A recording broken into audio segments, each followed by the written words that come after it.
네, 하나님의 말씀 베드로전서 2장 13절입니다. 베드로전서 2장 13절로 18절 말씀.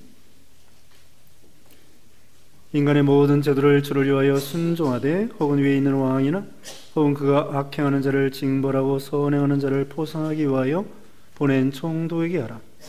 그 선행으로 어리석은 사람들의 무식한 말을 막으시는 것이라. 너희는 자유가 있으나 그 자유로 악을 가리는 데 쓰지 말고 오직 하나님의 종과 같이 하라.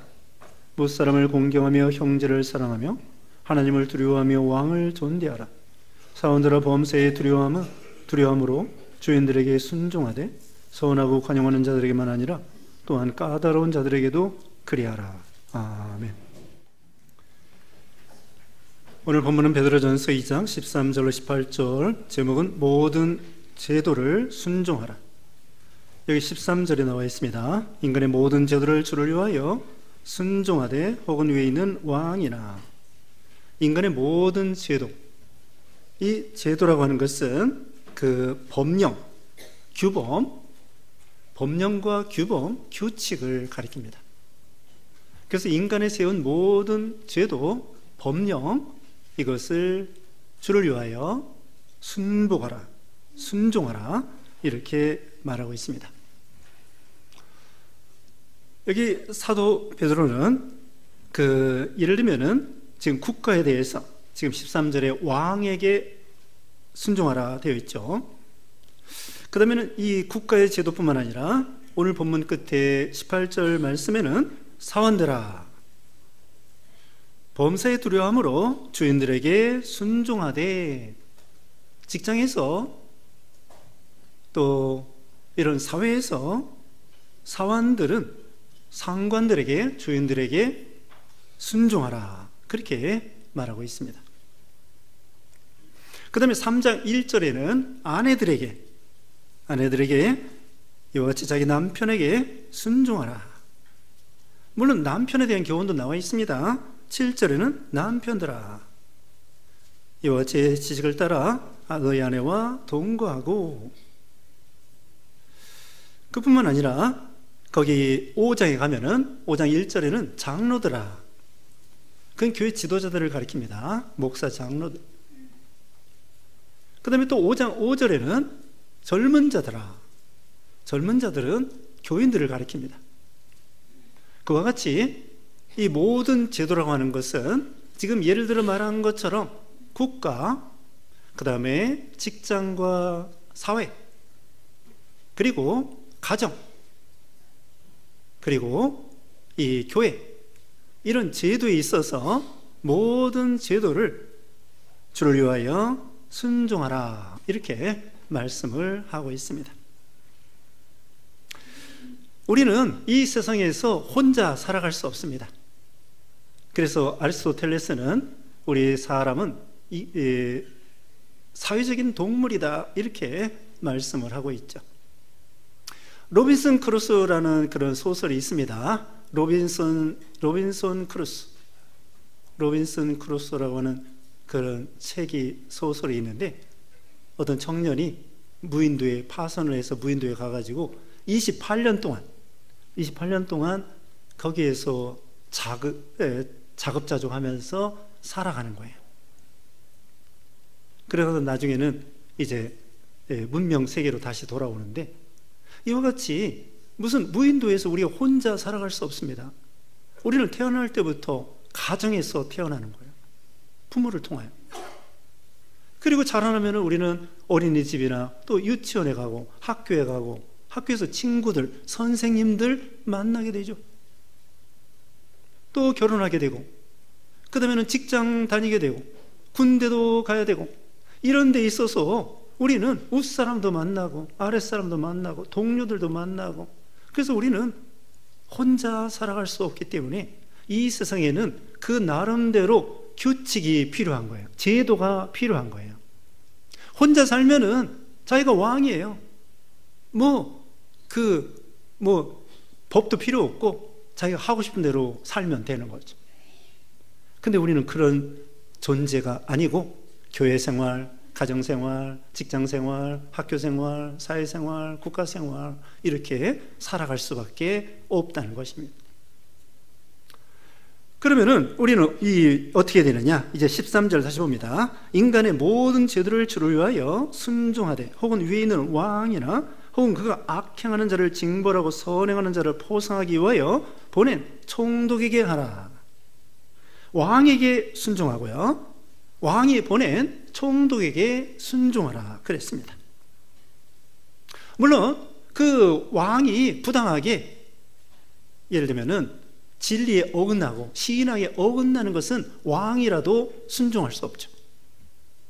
그 당시에는 로마 황제 시대입니다. 그리고 로마 황제 중에서도 아주 흉악한, 여러분도 아시는 것처럼 네로 황제 때예요. 지금 이 성경을 기록한 것이 주후 63년경인데 네로 황제가, 그 흉악한 왕이 그 로마 제국을 지배하는 그런 황제란 말입니다. 그리고 그 당시에는 황제가 신이에요. 사람이 신이야. 지금도 일본에서는 천황이 신이고, 네팔과 같은 데에서는 그 조그만 여자아이가 신이에요. 쿠마리라고 하는 여자아이의 신이 있습니다. 그래가지고 그 당시에도 로마 황제가 신이야.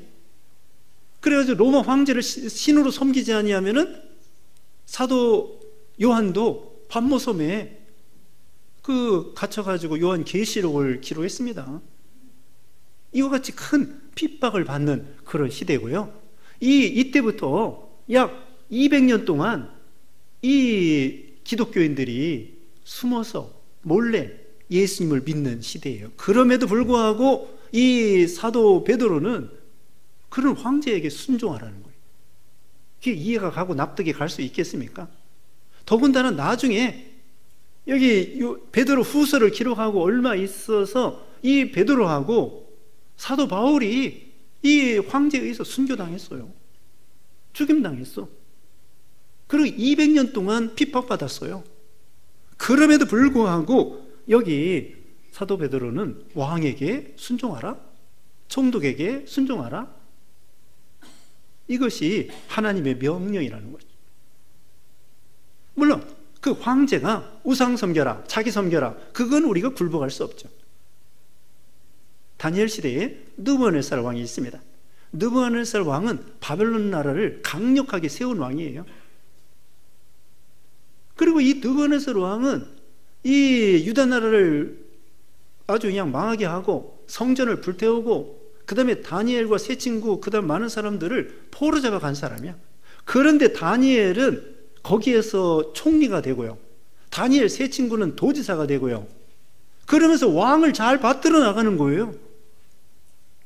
통치하는 데 있어서는 왕을 잘 받들어서 바벨론 나라가 부강하고 잘 될 수 있도록 그렇게 도와주고, 그 대신에 예를 들면 다니엘 3장에 가보면은 다니엘 세 친구가 느부갓네살 왕이 큰 금신상을 만들어 놓고 거기에 절하라. 그때 다니엘 세 친구는 절하지 않다가 어떻게 했습니까? 풀무불에 들어간 거예요. 그때 물론 예수님이 나타나서 그 다니엘 세 친구를 구원해 줬죠. 그 당시에 다니엘은 성 안에 있었던 것 같아요. 이 금신상은 두라 평지에 좀 떨어진 곳에서 이 큰 신상을 만들어 놓고 그 관원들에게 절하라고 할 때 다니엘 세 친구는 절하지 않았고, 다니엘은 어디 있었느냐? 왕궁에서 왕궁을 지켰던 것입니다. 이와 같이 다니엘과 세 친구들이 생각할 때에는 느부갓네살 왕이 아주 흉악한 왕이에요. 자기 나라를 망치고 자기를 포로잡아가고 성전 불태우고 설천지 원수인데 어찌하여 다니엘과 세 친구는 왕을 그렇게 존경하고 받들고 섬겼냐 이거예요. 하나님의 명령입니다. 예수님께서 마태복음 22장 21절에 가이사의 것은 가이사에게, 하나님의 것은 하나님께 드리라. 국가에 대한 의무와 그것을 바로 하고, 또 하나님께 대해서 할 것은 바로 하고, 정교 분리예요. 정교 분리. 아브라함 카이퍼라고 하는 신학자가 이렇게 말했습니다.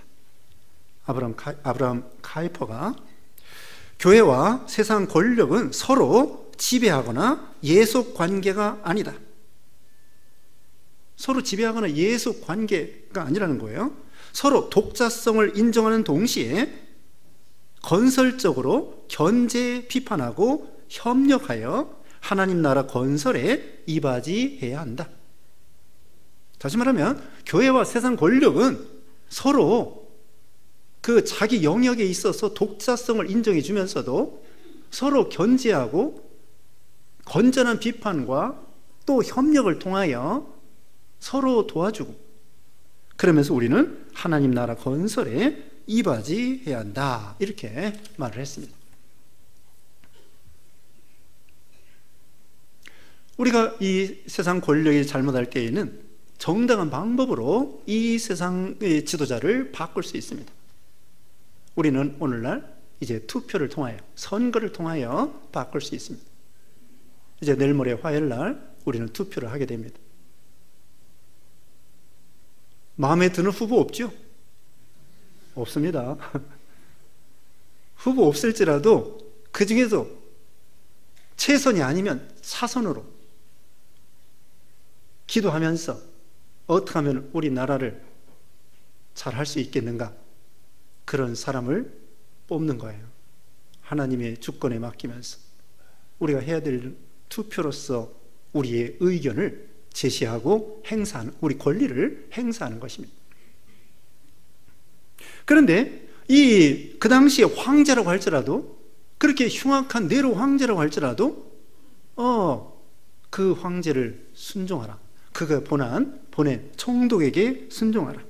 자, 여기 총독은요, 14절에 다시 보면은, 혹은 그가 악행하는 자를 징벌하고 선행하는 자를 포상하기 위하여 보낸 총독에게 하라. 이 부패한 정권이라고 해도요, 칼빈은 그렇게 말했습니다. 부패한 정권이라고 할지라도 무정부보다는 낫다. 부패한 정권이라도 무정부보다 낫다. 만약에 정부가 없다고 하면은 어떻게 될까요? 주먹이 센 사람이 강탈하고 뺏어먹고 그렇게 되는 거예요. 그래서 무질서가 되는 거야. 무질서가 되면은 약한 사람들이 당할 수밖에 없습니다. 조폭들이나 이런 사람들, 심지어는 이 정부가 약하면은요, 저기 베네수엘라 아이티 이런 데서는 갱단이 정부보다 더 강해. 그러니 이 시민들은 어떻게 살겠습니까? 갱단 조폭들이 마약 가지고 행패를 부리면서 마약을 팔고 사고 사람 죽이고 그러면서 정부군보다 이 조폭들, 갱단들이 더 총도 많고 강하단 말입니다. 그러니 서민들, 시민들은 어떻게 살아가는, 이 정부가 여기도 악행하는 자를 징벌하고 선행하는 자들을 포상하기 위하여, 그래서 정부에서요, 도적도 막아주고 깡패도 막아주고, 또 마약 같은 거 얼마나 흉악합니까? 마약도 막아주고, 사람들이 음주운전하고 그러지 않습니까? 그런 사람들을 엄벌해야 돼요. 음주운전하는 사람들, 하여튼 이런 이 악한 사람들을 정부에서 막아주는 거예요. 그래서 이 정부가 필요해. 만약에 정부가 없다고 하면은 아까 말한 대로 힘센 사람, 뺏어먹고 도둑질하고 강탈하고 슈퍼에 가서 훔쳐가도 누가 막을 사람도 없고 그러지 않겠습니까? 그래서 이 정부는, 이 규칙은, 이 법이라고 하는 것은 기둥과 같아요. 이 건물도 기둥이 있기 때문에 이렇게 지탱이 되는 거고, 예전에는 이 과학이 발달하기 전에는 이게 넓게 못합니다. 지금은 이거보다 더 넓게 이렇게 공간을 확보할 수 있지만 기둥이 필요해. 밑에 우리 아래층에도 가운데 기둥이 떡하니 있어요. 기둥이 이게 없으면 좋겠지만은 있음으로 인해서 불편해요. 그런데 우리가 여러 사람이 같이 살아갈 때에는 그게 규칙이 필요하다. 교통법규도 필요하고. 그럼 우리 정부에 대해서 어떻게 되냐? 기도해 줘야 되겠죠. 여러분, 주보 봅시다. 주보 오늘 읽어보셨는지 모르겠지만은 가락들에 있어서 국가에 대하여 첫째, 국가와 지도자를 위하여 기도하라. 디모데전서 2장 1절 2절 거기 말씀에 의하면은요, 임금들과 높은 지위에 있는 모든 사람을 위하여 기도하라고 했습니다. 그래야 고요하고 평안한 생활을 하게 하려 함이라. 여러분, 국가가 안정이 돼야 교회 생활, 신앙 생활을 잘할 수 있어요. 우리나라 이 치안이 아주 잘 돼 있다고 그러잖아요. 치안이 비교적 잘 돼 있다는 거예요. 우리나라도 이 참 나쁜 사람들이 많지만은. 아르헨티나 가봤는데 안방까지 가려면은 열쇠가 7개가 있어야 돼요. 유치원 있잖아요. 유치원 문 있잖아요. 유치원 문 앞에 청원 경찰이 기다리고 있어요. 문 열어줄 때에도 확인하고 열어주고, 식당에도요, 청원 경찰이 옆에 세우는 자동차 지켜야 돼요. 치안이 안 좋아. 근데 우리나라는 새벽 기도도 나올 수 있고, 와, 수요 예배도 나올 수 있고, 다른 나라에 보통요 깜깜이 좀 못 돌아다닙니다. 근데 우리는 새벽 기도 나올 수도 있고, 또 수요 예배도 나올 수 있고, 이게 정부가 그렇게 도와주는 거예요. 정부가. 국가의 지도자들을 위하여 기도하라. 나라가 잘 돼야 교회도 안전한 가운데에 신앙생활을 할 수 있는 거죠. 두 번째 뭡니까? 법과 질서를 지켜라. 좀 불편하지만 이 국가에 정한 그 법과 질서를 잘 지키라는 거예요. 세 번째로는 국가에 대한 의무를 이행하라. 국방, 교육, 근로, 납세 의무를 감당하라는 거예요. 국방, 군대 가야 됩니다. 군대 가기 싫어도 우리 아들들 군대 가야 돼. 군인들이 우리나라를 지켜줘야만이, 물론 지난 시간에 말했죠. 여호와께서 집을 세우지 아니하시면 세우는 자의 수고 헛되고, 여호와께서 성을 지키지 아니하시면 파수꾼의 깨어있음이 헛되도다. 하나님이 지켜주셔야 되고, 우리 군인들 60만 대군이 밤에 1시간씩 보초를 서야 돼요. 추우나 더우나. 우리 여성들은 모를 거예요. 밤에 편안히 집에서 잘 수 있는 것이 하나님이 도와주셔야 되고, 하나님께서 이 군인들을 통하여 우리나라를 지켜주시기 때문에 우리가 편안히 잠을 잘 수 있는 거예요. 군인들이 안 지켜주면은 어때요? 적군들이 언제 쳐들어올지 모르지. 언제 전쟁 일으킬지 모르지. 그래서 우리 청년들 군대가 있는 거예요. 그 다음에 교육, 근로, 납세에 세금 열심히 내야 됩니다. 열심히 돈 벌어서 세금 내시고, 우리가 탈세는 잘못된 거고요, 절세는 괜찮은 것입니다. 세금을 법대로 전략해서 하는 건 좋고, 그 대신에 탈세하는 건 잘못된 거예요. 우리 믿는 신자들이 양심을 써서 세금 탈세 포탈하지 말고 세금 많이 내야 돼요. 세금 내야 지금 말한 대로 나라도 지켜주고, 군인들 월급도 줘야 되고. 요새 월급 많이 올랐어요. 우리 사병들 월급이 100만 원이 넘는데나. 탱크도 만들어야 되고, 비행기도 만들어야 되고, 전투기도 만들어야 되고, 또 최신 무기, 미사일도 사와야 되고 만들어야 되고. 그러려면은 돈이 필요해요. 세금이 필요해. 지자체에도 둘레길 만들어야 되고, 운동시설 만들어야 되고. 얼마나 잘 해놨습니까? 이거 다 세금이 들어가는 거예요. 그러니까 우리가 이 세금 잘 내시는 것이 국가를 위한 거고 우리를 위한 거예요. 운전하다가요, 그 스티커 띄는 거예요. 스티커 띄어. 딱지 띈다고 그러죠? 아유, 아깝다. 근데 속으로 어떻게 생각하냐면은, 야, 이거 세금 내서 나라를 도와주는 것이구나. 그렇게 좋게 생각하는 거예요. 스티커 딱지 끊을 때에 서운하게 생각하지 말고, 아, 이거 세금 내서 국가에 한 조금 5만 원, 10만 원 이바지 하는 것이구나, 이렇게 생각하고 좋게 생각하는 거예요. 아, 국가에서 세금 받아가지고 그걸 좋은 데 쓰면 얼마나 좋습니까? 그 다음에 네 번째, 국가의 선한 사업을 지원하라. 구제 사업이나 국가에서 하는 좋은 사업에 우리가 도와주라는 것입니다. 가이사의 것은 가이사에게, 하나님의 것은 하나님의 거라고 했습니다. 국가가 그런데 때로는 우리 마음에 맞지 않아. 황제가 내 마음에 맞지 않아요. 기독교를 탄압하고 자기 섬기라고 그러고. 그러나 진리 문제 아닌 것은 황제의 명령을 순종하라는 거예요. 조건이 없습니다. 황제가 잘해주기 때문에 아니에요. 남편이 잘해주기 때문에 아니에요. 국가의 지도자뿐만 아니라 회사에, 여기 사환이라고 그랬죠? 18절에 사환들이 생각할 때에 상관이, 주인이 잘해주기 때문에 아니에요. 상관없어요. 국가 황제나 총독이 자기 마음에 맞지 않는다고 할지라도, 남편이 자기 마음에 맞지 않는다고 할지라도, 또 교회 지도자들이 자기 마음에 자기 생각과 다르다고 할지라도, 직장에서 사장님이나 윗사람이, 군대에서 자기 상관이 자기 마음에 맞지 않을지라도. 제가 군대에 늦게 갔는데요, 24살에 군대 갔는데 중대장이 저보다 한 살 어려. 네? 내가 24살에 군대 갔는데 중대장님이 나보다 한 살 어려. 그러면 내가 그 중대장한테 함부로 하면 되겠습니까? 경례를 깍듯이 붙이고 그 다음에는 절대 순종하고.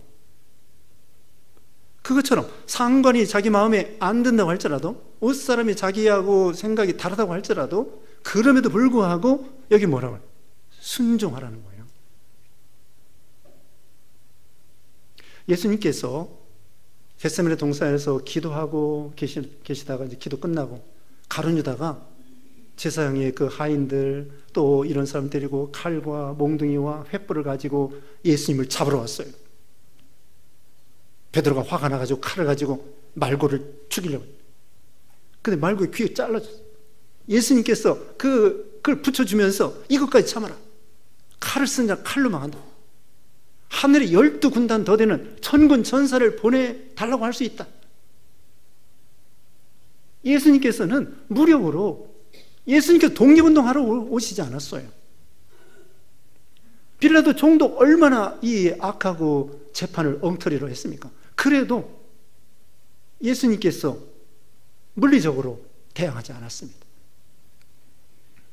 여기 나와 있습니다. 23절 다 같이 읽어보겠습니다. 시작. 욕을 당하시되 맞대어 욕하지 아니하시고 고난을 당하시되 위협하지 아니하시고 오직 공의로 심판하시는 이에게 부탁하시며.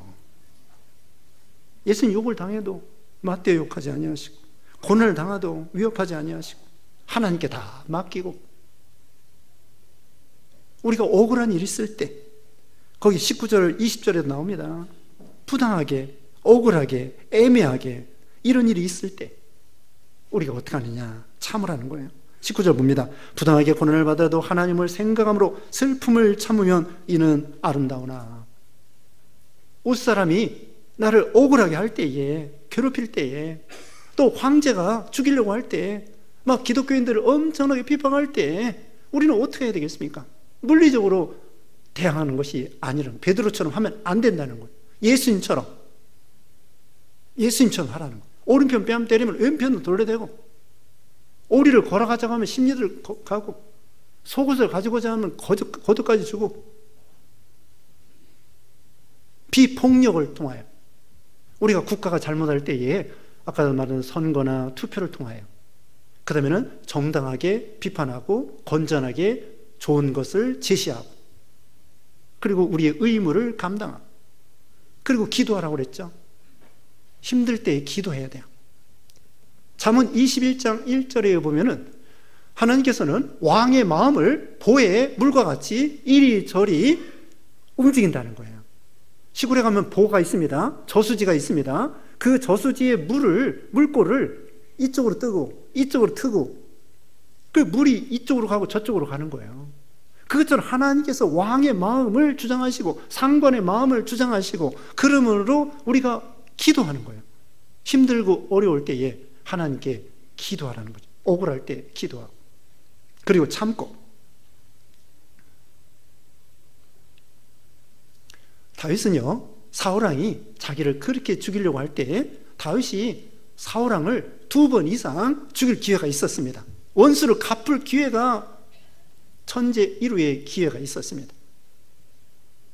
그런데 다윗은 하나님께 맡기고 자기가 그 사울의 권위를 하나님 앞에 기름 부음 받은 종이라고 하면서 하나님이 세운 권위를 인정한 거예요. 결국 하나님의 주권을 인정한 것입니다. 우리가 이 제도에 순종하기 어려울 때 내가 인위적으로 그것을 빨리 변환하려고 하면 안 돼. 하나님이 우리에게 그 제도 밑에서, 그 엉터리 같은 사람 밑에서 있으라고 하는 것은 거기서 만들어지고, 거기서 회개하고, 거기서 여기 있는 말씀대로 인내하고, 그러면서 결국은 그 상대방을 회개시킬 수 있도록 그렇게 하라는 것입니다. 그래서 18절 먼저 봅니다. 18절에 사원들아 범사에 두려움으로 주인들에게 순종하되 선하고 관용하는 자들에게만 아니라 또한 까다로운 자들에게도 그리하라. 직장에서 아랫사람으로서 윗사람들에게 순종할 때 윗사람 중에서는 선하고 관용하는 사람들뿐만 아니라 어떤 사람이 있다고요? 까다로운 사람이 있습니다. 여기 까다롭다고 하는 것은요, 해석을 보면은 성품이 안 좋은 사람, 가혹한 사람, 마음이 삐뚤어진 사람. 우리 윗사람 중에서는 직장 생활할 때에 또 남편도 그런 사람 있어요. 우리 교회 남편들은 괜찮은데 어떤 사람들은 아예 이 성격이 아주 개팍하고 삐뚤어지고 왜곡되고 그런 남편들이 있어요. 그런 윗사람 군대에서도 있습니다. 군대에서도 윗사람이 있고요. 군대에서도 이 까다로운 사람이 있어요. 회사 생활할 때에도 무슨 기한을 내면은 그 다음에 빠꾸 다시 해와 속에는 막 열불이 나죠. 그래도 여기는 순종하라는 거예요. 그 상관이 자기 마음에 안 들고 계속 괴롭히는 거야. 그래서 또 다시 해와라. 그러면서 실력이 자라나고요, 기술이 자라나고요, 거기서 배우는 거예요. 음식점에서도 음식 배우는 거, 그 윗사람이 막 칼자루로 머리를 때리면서, 조영갑이라고 하는 가수가 있었는데, 이 성악가가 있었는데, 조영갑. 그 사람이 저기 전라도 신안 앞바다 가고동가 거기서 해가지고 여기 도시에 와가지고는요, 성악하기 전에 공장에 갔대. 공장에 갔는데 무슨 이 스패너 같은 것도 막 이 머리를 맞으면서 그러면서 기술을 배웠다네.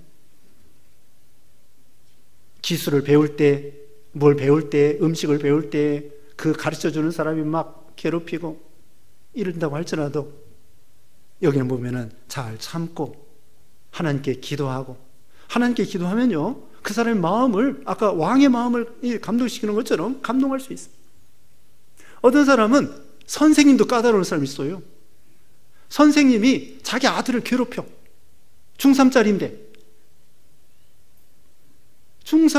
자기 아들을 선생님이 괴롭혀. 어떻게 하면 좋겠습니까? 기도했습니다.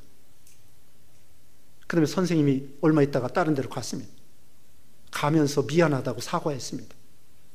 자기도 양심이 있었던 거예요. 상관이 이상한 사람이 있습니다. 까다로운 사람일지라도 여기 뭐라고 했습니까? 두려움으로 주인들에게 순종하라. 그리고 아까 읽은 19절에도 부당하게 고난을 받아도 하나님을 생각함으로 슬픔을 참으며 이는 아름다워. 나중에는 하나님이 이제 때가 되면은 다 이제는 풀어줘요. 상관의 마음을 변화시키든지, 상관을 다른 데로 옮겨가든지, 상관이 퇴직을 하든지 하나님이 역사해 주시는 거예요. 그때까지 참아야 돼. 순종해야 돼요. 때가 될 때까지. 내가 인위적으로, 물론 변화할 수 있으면 해도 됩니다. 순리적인 방법으로. 회사 그만두는 것도 기도하면서 순리적으로 할 수 있어요. 고린도전서 7장 20절에 각 사람은 부르심을 받은 그 부르심 그대로 지내라. 종으로, 노예로 부르심을 받았느냐? 할 수 있으면 노예에서 해방받을 수 있으면 해방받아라. 그러나 노예로 있으면서도 우리는 영적 자유인이라고 그렇게 말씀했습니다. 그러니까 세상의 신분에 노예도 괜찮다는 거예요. 왕도 괜찮다는 거예요. 또 노예에서 해방받고 주인이 되려면 될 수 있다는 거예요. 자기가 사장님이 될 수도 있다는 거예요. 그런데 그게 중요한 것이 아니다. 그 당시에 노예도 괜찮고 또 윗사람도 괜찮고 그게 중요한 것이 아니라 그 위치에서 내가 어떻게 믿음을 지키느냐, 그게 중요하다는 거예요. 이제 15절 봅니다. 그 선행으로 어리석은 사람들의 무식한 말을 막으시는 곳이라. 우리는 계속해서 그런 불의한 사람들 밑에서도 선을 행하라는 것입니다. 불의한 상관 밑에서도 선을 행하라는 것입니다. 거기 12절 보겠습니다. 12절에 너희가 이방인 중에서 행실을 선하게 가져 너희를 악행한다고 비방하는 자들로 하여금 너희 선한 일을 보고 오시는 날에 하나님께 영광을 돌리게 하려 함이라. 어려운 가운데도 계속 선을 행하잖아요. 옷사람도 양심이 있습니다. 내가 저 사람을 저렇게 괴롭혀도 저렇게 꿋꿋하게 충성하고 자기를 존경하고 불평하지 아니하고, 예수 믿는 사람이 다르구나. 저 사람이 예수 믿는다고 하는데 내가 그렇게 저렇게 괴롭혀도 저 사람이 저렇게 충성하고 회사에서 잘하는 거 보면은 과연 믿는 사람이 다르구나. 그러면서 그 사람도 회개할 수 있고요, 예수 믿을 수 있는 것이죠. 16절 너희는 자유가 있으나 그 자유로 악을 가리는 데 쓰지 말고 오직 하나님의 종과 같이 하라. 우리는 죄에서 자유, 사망에서 자유, 율법에서 자유, 이 세상의 미신에서 자유자가 되었습니다. 육신적으로는 종도 괜찮습니다. 노예도 괜찮습니다. 왕도 괜찮습니다. 중요한 것은 우리는 죄에서 자유를 얻은 사람들이라는 거예요. 그런데 그 자유자라고 해가지고 아무렇게나 행하는 것이 아니라는 거예요. 뭐라고 했습니까? 오직 하나님의 종과 같이 하라. 갈라디아서 5장 13절에 형제들아 너희가 자유를 위하여 부르심을 입었으나 그 자유로 육체의 기회를 삼지 말고 오직 사랑으로 서로 종 노릇하라. 아니 오히려 종이 되래요. 자유자인데. 너희가 자유로 부르심을 입었으나 자유로 육체의 기회를 삼지 말고, 죄 짓는 데에 방탕하는 데 쓰지 말고 자유를 어떻게 하라고요? 오직 사랑으로 서로 종 노릇하라. 우리 예수님이 얼마나 자유자이십니까? 죄가 없으신 예수님. 그런데 이 세상에 오셔서 제자들의 발을 씻겨주신 거예요. 대단하신 거죠. 우리도 죄에서 자유를 얻었습니다. 그런데 오히려 이제는 다른 사람의 종이 돼서 섬기는 자가 되라는 거예요.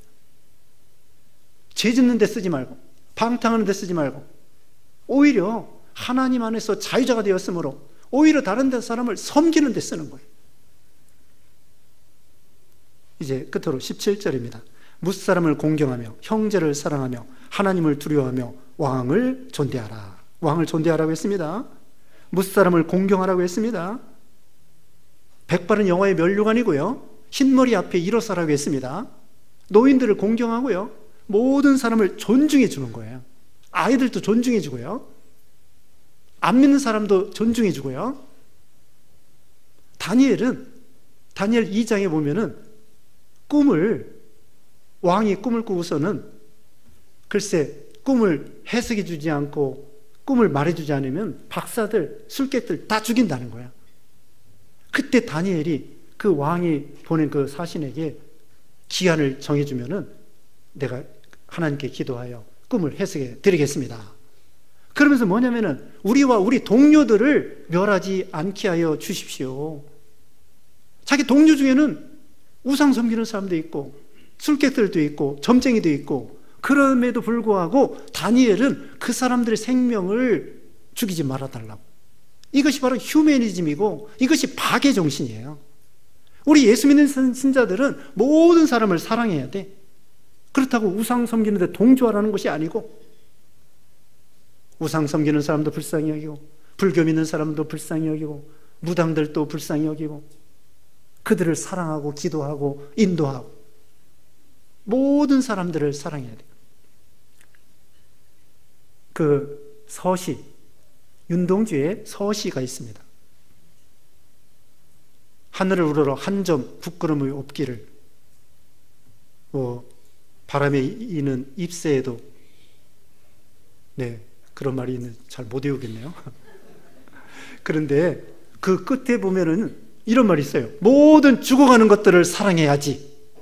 와, 윤동주가 그렇게 말했어요. 모든 죽어가는 것들을 사랑해야지. 저는 그렇게 해석합니다. 일본 사람도 사랑하고, 자기를 죽이는 일본 사람도 사랑하고, 그렇게 해석할 수 있어요. 그게 박애정신입니다. 그래서 우리를 괴롭히는 사람도 회개하고 돌아올 수 있습니다. 모든 사람들에게 긍휼을 베풀고요, 구제해주고요, 도와주고요, 사랑하고요. 그게 우리 기독교 정신, 우리 예수님이, 우리 하나님이 그랬잖아요. 마태오 5장에 보면은 우리 하나님께서 악인과 선인에게, 죄인과 의인에게 햇빛을 비춰주시고 비를 내려주신다고 했어요. 하나님이 그런 자비하신 하나님이셔. 믿는 사람이나 안 믿는 사람이나 악인이나 선인이나 독재가나 무슨 선한 정치가나 상관없이 모든 사람에게 하나님께서는 긍휼을 베풀어 주시는 거예요. 무슨 사람을 공경하며 형제를 사랑하며 하나님을 두려워하며 왕을 존대하라. 그래서 우리는 이 사회에서 살고 있습니다. 우리가 그 제도 속에 살고 있는데 그 제도를 순종하는 믿음. 근데 우리가 육신적으로 생각하면요, 순종하기 싫어요. 군대 가기 싫고, 남편에게 복종하기 싫어. 또 회사에서도 상관 마음에 안 들어. 대통령도 마음에 안 들어. 누가 될지 모르지만 보나마나 마음에 안 들어. 예? 보나마나 누가 될지 모르지만 마음에 안 들어. 그럼에도 불구하고 여기는 기도해주고 축복해주고 또 복종하고 이런 믿음이 되라는 것입니다. 기도하겠습니다. 거룩하신 하나님 감사합니다. 하나님 아버지, 우리가 이 세상에 태어나서 또 가정에서, 사회에서, 직장에서, 학교에서, 교회에서, 국가 안에서 살아가 계심을 감사합니다. 우리가 늘 겸손하여 하나님이신 제도 속에서 순종하면서 우리가 하나님 나라를 세워나가고 또 우리가 하나님 앞에 만들어지고, 그래서 하나님의 영광이 돌아가도록 하나님 복을 내려주시고, 특별히 우리나라 하나님이 긍휼해 주시고 사랑해 주시고 좋은 지도자를 뽑을 수 있도록 국민의 마음을 감동시켜 주시고 인도하여 주시옵소서. 예수님의 이름으로 기도드리옵나이다. 아멘.